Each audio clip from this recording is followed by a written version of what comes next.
Coming up on today's edition of the Bobcat Coach's Corner, we're going to talk some soccer with head coach Hope Clark, and junior midfielder Rebekah Autry will give a student-athlete perspective on the 10th season of Georgia College soccer. It was a great year, and it's coming at you in just a moment here on the Bobcat Coach's Corner.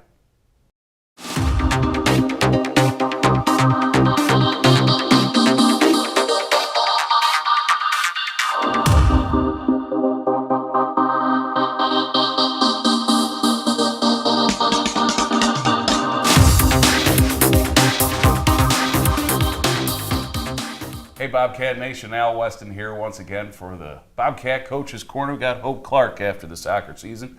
Going to talk some soccer today. Thanks for being with us, Hope. Thanks for having me, Al. All right, sorry we didn't get to you during the regular season, but we're going to get this going and give you a full season recap today. Nice long show for you, and we'll also have Rebekah Autry on the show a little bit later today as well, so stay tuned for that. Now, 10-7-3 overall on the year, and back-to-back double-digit win seasons for you. I mean, this is a good stretch for Georgia College soccer, isn't it? Yeah, I mean, for as far as I've been here, you know, I'm excited. It's growing, and you know, we're trying to just continue the growth of the program and try to get it back to where we'd like it to be. Now, looking at the end of the season, let's talk through as we get down into the last couple of weeks. You head down to Flagler, and that's always such a tough trip to get down there. St. Augustine, a disappointing finish to the regular season. Where was the psyche of the team at that precise moment? Yeah, I was a little shocked by that result. I mean, it's been very difficult to go down there and play, and I was surprised, but I got to give credit to Flagler. They were very good on the day. It was their senior day. They weren't advancing into the tournament, so there was a lot of weird dynamics going into that. I think once again it was a huge shocker for this team. I mean, they've really suffered some great wins. I wouldn't say suffer those, but they've had some great wins, and then they suffer some big losses this year. So, we were just kind of inconsistent with our youth, of course, and I think they were pretty upset. Walking out of that game like this shouldn't happen. So I think they were pretty motivated going into the conference tournament. Now I know you mentioned the conference tournament. We head into that and picked up the 6th seed at 5-4-2, I believe was our conference record, and he drew Armstrong in the first round. Armstrong always a tough draw, and he also in that first round of the PBC tournament got ahead to their place, which they hadn't at that point lost since 2008, I believe was the stretch. How did you push that regular season finale behind you and push forward to that Peach Belt Conference tournament? Well, we always talk about conference tournament time. It's a brand new season, so everyone's 0-0-0. So, you got to take each game and just try to, it's win or go home, and we didn't want to go home. So, we just went in there, and the girls had some confidence going into that game, knowing that they'd beat Armstrong earlier in the year. I did not know about the statistic going into the game. I just kind of, get in there and coach. And Hope's not a big numbers guy. Yeah, sorry, day by day. But it was exciting. I mean, it was a brand new season for us, and we knew that the girls were pretty confident in their abilities. I'd seen all year as a staff what we could possibly do. We just need to be consistent, and hey, you were 3 games away from a national tournament, and that's kind of what we were looking at. Sure. Now this is a nationally ranked team that you're taking on in their own, home turf. You get into that second half, and it's getting late, and it's still knotted up at 1-1. I mean, did you change the game plan at all? Was everything seemed to be clicking for you? Did you start to think as you were getting down the stretch that you got a shot at pulling this thing out? It was tight. We'd been working on a different system, looking at some of our players, and we made a ton of changes going into the conference tournament. I mean, almost an entirely new back line. Hindsight, that's good changes. And midfield, yeah. So A+ for coaching there, I guess. But the girls really were able to put it into action. I just kind of said to Tina and Yuki, my staff, I said, it was halftime. I said, listen, we got to push. And one of them looked at me and said, it's a little early to push. Typically you kind of get into a pushing system when you're trying to win maybe 20 minutes left in the game. And I was like, we got to go for it. It's win or go home. I mean, it's all or nothing at this point. So we did change our formation and pushed at that point. And sure enough, we kind of got that goal, and it was exactly what we needed to do. So it was a huge risk. I mean, we knew it was a huge risk at halftime when we made the decision. And I'm just glad they had my back and supported me on it, because it was very risky. And then the girls, I mean, as soon as I told them what we were doing, boy, they jumped on it, and they were like, yes, we got this. And then they just really went with it. I'm sure soccer players in general do prefer the pushing style than, just trying to hold on and defend in that case, right? Yeah, they do, but it is risky. We go with 3 in the back against 3 up top, and it's a man-to-man marking system, and you just got to be better. That's the tough part. Absolutely. So a little over 2 minutes left. Abby Dalton puts in that go-ahead goal, which ends up being the game winner, of course. And tell me a little bit about that strike. I know this was a couple of weeks ago now. Yeah. Do you remember how it broke down at all? Absolutely. Actually, freshman Alex Giles had the right back had kind of taken a poor touch, and she, we've been really stressing just running through the ball at this point, like getting more physical and running through the ball. And sure enough, that defender took a little bit of a rough touch, kind of ran through that ball, and then was able to curl a beautiful left-footed cross right into Abby. And Abby did not even change her stride. You go back and watch it on film, and we get a little bit of a chuckle out of it, boy, because she just kept running straight through the ball, and sure enough, was able to finish it right down in. So it was great. All right, so you advance then, get into that semifinal round. You're going to take on Columbus State, a team we've never beaten in school history at that point. Again, you head up to Evans, and that's the first time, I believe, in your tenure here that we go to the semifinals. Yeah. So, again, just all sorts of momentum and excitement after that big victory over Armstrong. How did that carry over into that Columbus State contest? Yeah, it was pretty amazing. We got our trip to Evans, and that's what a huge goal for us was to get there and to be in the Final Four. And, the girls were pretty pumped and excited about that. The banquet was fantastic. We just hadn't really been a part of anything like that. I did not know that we'd never beaten Columbus either going in. Again, I know, not real big on the numbers. I had One personally game at never a beaten her, right? So, we kind of went in there, and my whole emphasis going into conference tournament was let's just have some fun. We were the underdog the entire time. I mean, 6 seed, playing 3, 2, 1, and it was just let's have some fun. And these girls really respond well to that, and not playing really uptight. And at the end of the day, you just got to have some fun and play some good soccer. There's not a ton you can do at that point in the season. You're just running with what you have, and felt good about the girls. They're playing some good soccer, certainly at that point in the year, and we were very fit and very deep, so I thought the momentum was great. Well, we'll tell you some more about that great soccer in just a moment. We'll be right back with more Bobcat Coach's Corner and Hope Clark. Quiet, please. Wait a sec. I'll take one. Oh, yeah. All right. All good. Take care. Way to go. Nice. Bring it on. Gotcha. I'm here for you. Oh no. Please, please, please. I'm waiting. Interesting. Not buying it. Not fair. That's it. This conversation is over. Oh, brother. Body language can tell you all sorts of things.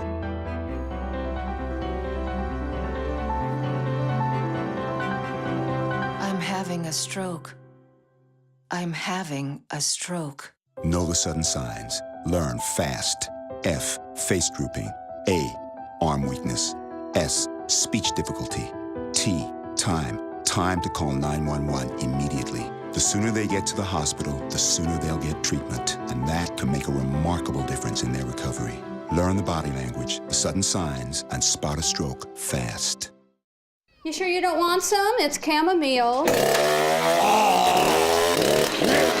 Listen, you are extremely terrifying. Just the scariest undead subhuman thing on TV, and I really mean that.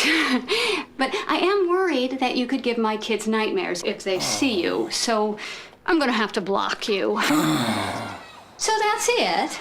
Oh, and tell the zombies they're blocked too. Adopting a new pet is a rewarding experience. And shelter pets make super pets.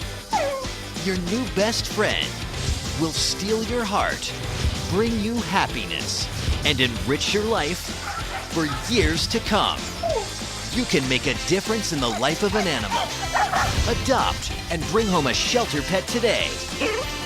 To find out more, visit theshelterpetproject.org. All right, Bobcat fans, we're back with more Bobcat soccer and Hope Clark. Again, we got into the semifinals, taking on Columbus State. Always a tough squad, another nationally ranked team.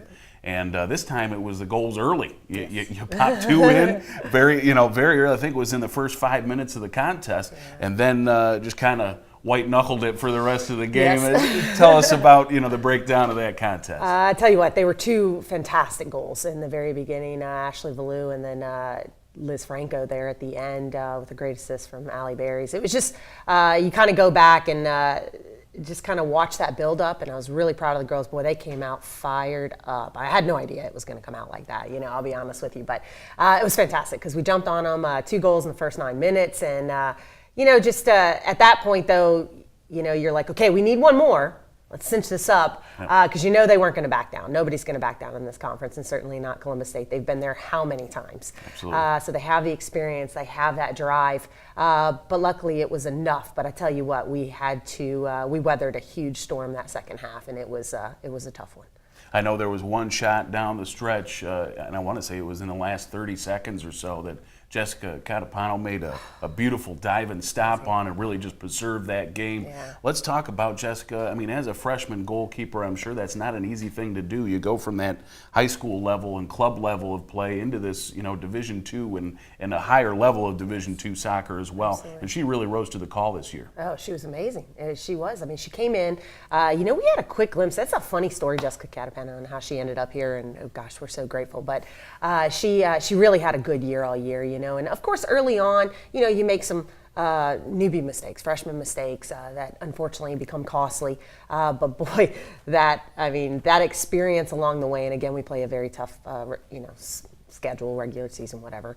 And she was just tremendous. That save at the end. I mean, when Peltier, got a hold of the ball, and I was like, oh no, this is it. It's a breakaway, and that's a quality finisher right there. And Jess came off the line, and I was still like, oh no, and then she just came up huge, and it was unbelievable. She had a phenomenal tournament. She really did. And Jessica seems to be pretty aggressive for someone, younger in years as far as experience in soccer goes. She makes the right call a lot. She does. To come out and make stops like in that case. Yeah, she's fearless. She really is. She's fearless. She's aggressive, and she's athletic and agile. She really got the job done for us this year in a positive attitude, most importantly, along the way. Awesome. All right, so then heading into championship day, something we've never done in Georgia college history, taking on Clayton State. Again, this is the #1 team, the co-champs in the regular season for the Peach Belt Conference, and it was a heck of a ball game. One of the best that I've been able to witness as far as collegiate soccer goes, and 50 seconds away from being the Peach Belt champs. I'm sure that's been playing over and over in your head ever since. Yes, sir. Yes, sir. It's still a bit gut-wrenching to know you're that close and it's stripped away from you. That's why I said it's the closest thing to, I guess, a buzzer beater that I'll ever feel. Absolutely. Yeah. Well, again, all credit going to Clayton State in that Yes. case. They never got down in that game. They continued with the equalizer on 2 different occasions. We go into overtime, and really not very many good scoring chances for either team in overtime. Both defenses kind of puckered down a little bit there. You get into the penalty kick shootout. What's your thought on the penalty kick shootouts just as a coach in general? Do you like them? Does it take away from all the hard work that went in for 110 minutes prior to that? Yeah, I think if I had my preference, I'd keep playing. You know what I'm saying? But it's what we're used to, and I was confident going in. I mean, we've got some great kickers, and but the thing is Clayton had just been in that situation earlier in the week against Montevallo. So we're kind of a team that we actually, not to say work on PKs, but we're taking them all year, so you feel pretty prepped for us, whereas a lot of teams probably don't do that. But the experience at the end of the day in that pressure situation, and they had just been in it a week prior, their nerves were completely different than ours at that point. So, but I got to give credit to our girls. I mean, I'd take those 5 kickers again any day, and we'll see how it shakes out. But it's a tough way to lose. It's a really tough way to lose. Absolutely. Well, and again, a runner-up trophy for Georgia College soccer for the first time ever. And is this? Do you think this is one of the best seasons that you've had here at GC? Absolutely, absolutely. I think every season has been very good. Even the ones where we didn't win, it's a growing process. But I'm excited because like this junior class this year.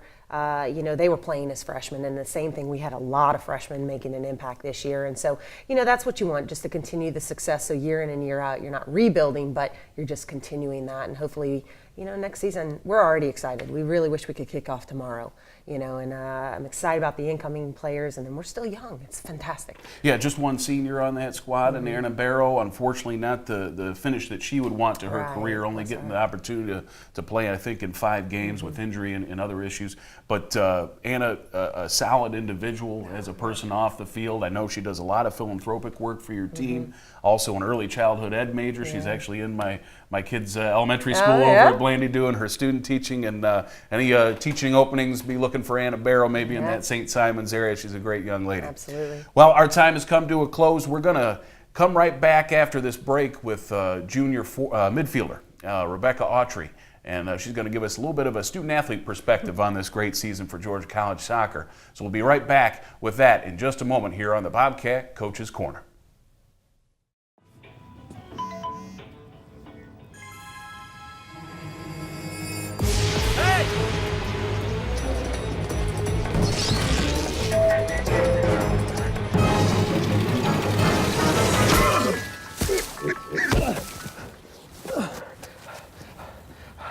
So, same time next week?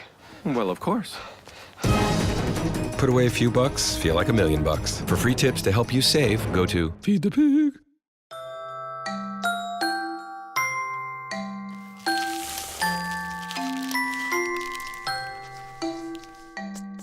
Kids will spend 8 minutes decorating their little brother.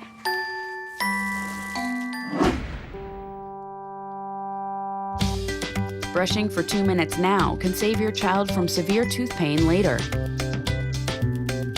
2 minutes, twice a day. They have the time. All right, Bobcat fans, we're back from the break with some more Bobcat Coach's Corner. Might have to change the name of this program as we're talking with a student athlete instead. Got Rebekah Autry, junior midfielder from Winder, Georgia. Thanks for being with us. Thanks for having me. Awesome. Well, obviously the season was a great finish to it. Yeah, it was. Ups and downs through the regular season, wins and losses, but you ended up with double-digit wins, and we're playing your best soccer at the best time of the year. Yeah, we were, yeah. We peaked at the right time, so that's what really mattered in the end.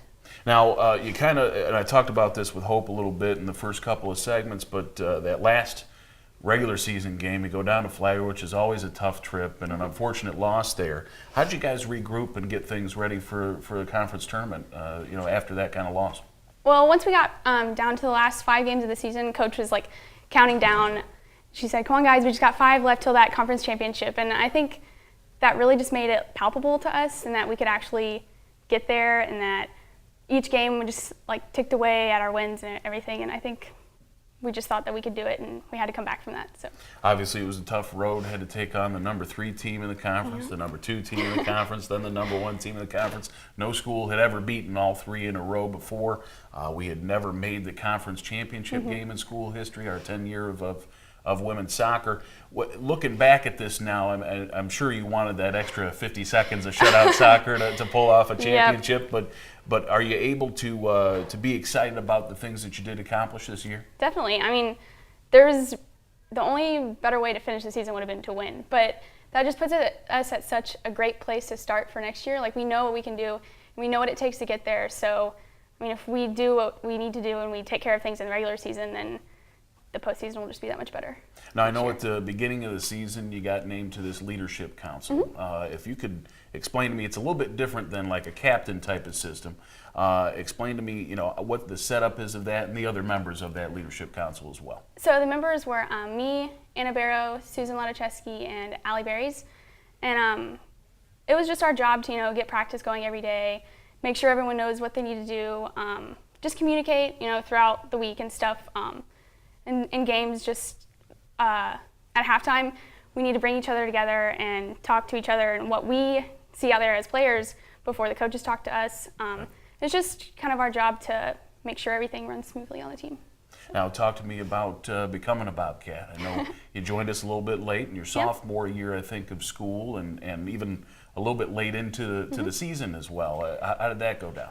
Well, I didn't play my freshman year just because I thought there were other things to do in college, but I realized I missed it way too much, and I just had to come back. So I had emailed Coach the summer before my sophomore year, and I told her that I wanted to try out. So she let me, and So I tried out, and then I had some practices, and then I had to do the whole NCAA clearinghouse thing. And so I had to get my eligibility straightened out, and then sophomore year I just joined the team, and that was it.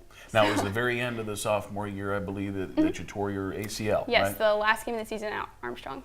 Yeah, so obviously that was, I think it was there as well, and also maybe conference tournament game as well. Yeah, you know, it so was. you get a little bit of revenge, and, Yeah. you know, going to the same place and picking up a win this year. But how difficult was that for you? You know, the last game of the year to go down with an injury, and then also I know that lengthy rehab process. Yeah. I saw you a lot over in the training room that year. Yeah, I did see a lot. I mean, it was really frustrating.